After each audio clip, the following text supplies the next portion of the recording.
Hi everyone, Sabrina the Witch here. Hope you're doing well. If you are new here, welcome. And if you are coming back, welcome back.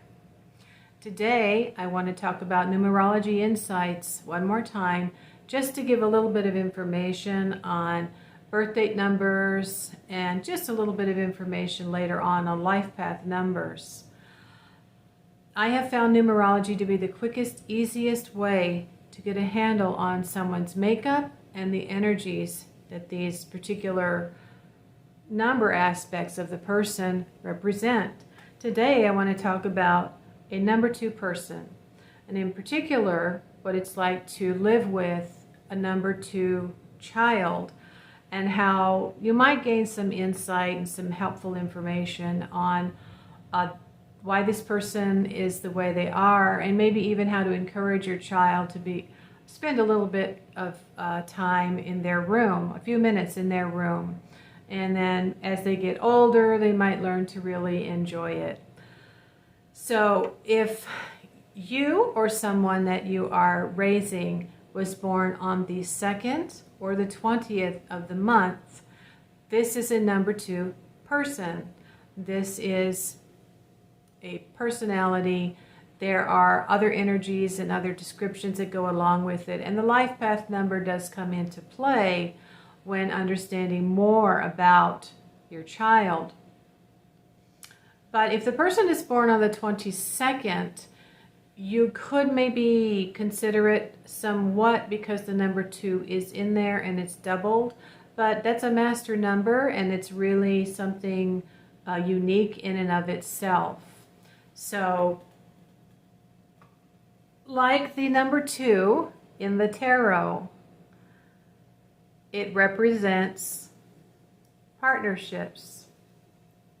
Similar to Venus, it represents partnerships of all kinds.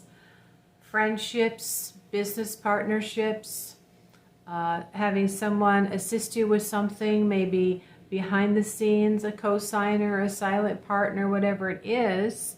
I have a friend who's got 2s in her energetic makeup, and even though she is independent, self-employed, she is working within a business and renting a room, similar to having a suite in a section of a floor of a building that just has a number of suites, and then there's one receptionist for everybody. So there'd be some form of a partnership or doing something with somebody else as a form of support. That's a good thing. Now, my son was born on the 20th. He's my firstborn, and he is a Pisces, but he is a number 2. And when he was a young boy, I could never get him to go into his room for any length of time whatsoever. He would start to cry when I asked him, go to your room and play with your toys for a few minutes. I couldn't understand why he just had to be near me and around me every minute of the day. Now, I didn't have any friends or relatives or neighbors to help out, and come and get my kids and take them away for, to spend time with them themselves and also give me a little break. I eventually had what I called a quiet time. We would turn off the lights in the afternoon and we would just be quiet for 15 minutes. And my kids had that in kindergarten. They don't have it anymore. They've taken it out of the schools. But now I had a variety of toys for my son. So he had a variety of toys to play with. But he wanted to play with them out in the living room. Now, I didn't start asking him to think about going to his room until he was about 6 or 7 or 8, I think. And it wasn't until we decided to start purchasing the Thomas the Tank Engine collection sets. He was crazy about trains. He loved cars. He loved all kinds of toys.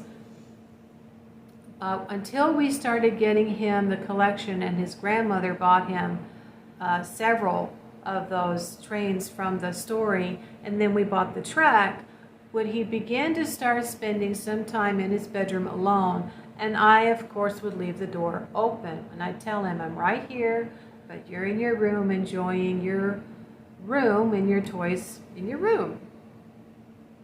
So during the day, generally there was toys all over the house, and I decided instead of trying to pick them up, I just had a cleanup time.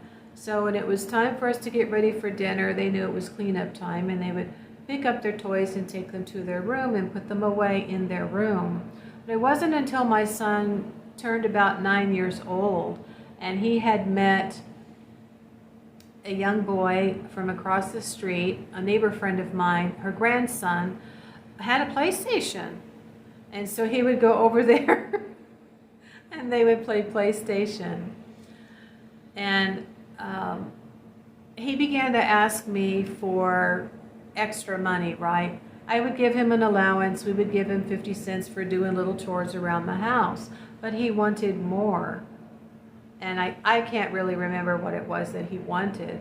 But I told him, okay, we're going to have to get you a lawn mowing job. And by this time, I think he had turned 10. So he started mowing lawns for the neighbors. And I would encourage him to go and talk to our neighbor who really liked my kids. And he was a nice guy. And he had a big yard. And I'd go with him and I'd pick up the sticks and the pine cones and the rocks and make sure that nothing was going to shoot out from the lawnmower. So I always went with him. But he did the work and he got paid. So eventually, after several sessions of lawn mowings for a couple of the neighbors and from us, he had saved $20. Now, unbeknownst to me, as we went to the pawn shops to buy VHS videos down then, he was looking at people turning in their old PlayStations. And he told me one day he wanted to go back there, and I said, for what? He said, well, you know, this cream-colored thing, that's a PlayStation. It is? Yeah, it's an older model, but I can use it. And he had been looking at that, and it was, I think, $25. It might have been less than that. I know he had saved more than $10 for sure. And it had been marked down, and he said, Mom, I have enough money for this now. And so he bought it, and then he would invite that boy over to play PlayStation with him in his bedroom. And he had a little TV with a VHS thing in it. So yeah, I would try to encourage him to watch Thomas the Tank Engine videos in his bedroom for at least half an hour. Then, of course, as he began to turn 11, he was interested in getting a paper route and buying a cell phone. He was becoming much more able to spend time in his room and think of things to do, and had outgrown the Thomas the Tank Engine. But yeah, you know, dealing with that in a very subtle way, letting them play in their room with the door opened and reassuring him that I was right there. So, but yeah, that's an example of a number 2 child and how it might work for your child. Number 2 people will always want to be partnered in some way.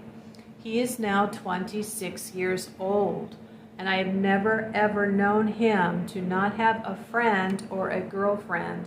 Even when he went off from the mobile home and he was living with another man and sharing an apartment or renting a room or whatever, he was never totally alone. So then he came to stay with me for about 6 months, and that didn't really work out very well, so he went back to his father's house. So he then began to, I think, decide to save money so that he could be more financially secure. He was not with his girlfriend. He's been with my ex back in our mobile home for 2 years, and I believe he was saving money so that he could feel less stressed about paying rent every month. The pandemic has done a lot of good for us in that way. It's made us realize how much we need to hold our own life resources and financial security ourselves. But so he has gone off now, and he's not with his father. He may be alone. I actually don't know. He has a life path number of 11, which is a master number. So now I recently had a dream about him and his cap and gown from high school graduating, which is interesting because he never attended his graduation. He didn't want to, and he didn't even want his diploma. He's not someone who really liked, I hate to say it, he had trouble with authority, and he didn't want to be a part of that educational system. He never really liked it. And so I went and got his diploma, and I have his diploma. But now he's turning 27, and that's a turning point for people. I just heard about something called the 27-year syndrome, I guess, in astrology. Joni Petrie talks about it. And she said a lot of people, for some reason, die at that age because it's too difficult for them to realize that they need to grow up. They need to get more serious, and they need to start doing different things. And I was still kind of partying at age 27, but I was also saving most of my money in the bank. I was planning on getting married. Of course, I'm a female, so when I was 30, I got married, and I had then some money to do that. But in this dream, he said, I'm graduated, and he was happy, and he said, I'm going to perform a marriage, which could be that he's now feeling more solid and secure and stable to go and get married, which is very good. It's really very good. I think that he started maturing before he was 27. There's some other reasons for him why that had to happen. He had some challenges that he had to go through, and that's part of having a master number in your chart. You are going to have some difficulties. You are going to have some challenges, and that is what is going to shape you and mold you to master yourself and how you react to things in your life. And so he has gone on to actually tell me at the age of, I think it was 23, that he felt like it was time to start getting more serious. Or was he 24? I think it was 24. No, he was about 23 and a half. So, you know, that was good. So you do have to take into consideration the life path number. And I remember when he was a young boy outside playing, and I told him, when you see that the sun is starting to go down, you need to come in. And I had gotten, a lot of times I would, get perturbed, and I'd have to go and get him. Why I expected my kids to keep track of stuff, I don't know. But I just expected a little bit too much out of them sometimes. Now, I had a dream that before this actually happened, that my son was outside playing with this neighbor boy and had not come home, and it was getting dark.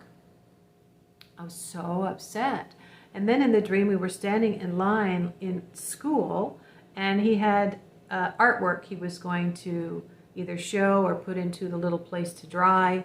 And I looked at it, and there was a bunch of fiery flames, and it said 11 on there. And I said, oh, the master number, 11. Now, this was several years before I had even been led to the book on numerology, guys. So, yeah, working on your intuition can help you get insights into the makeup of your family members and your children. And later on, I was able to figure out how to go on the computer and go to a website to have an astrological chart printed out for my children. I need to go back and update it because I want to add a couple of other things in there. And I can't even find where they are now. I have so many binders.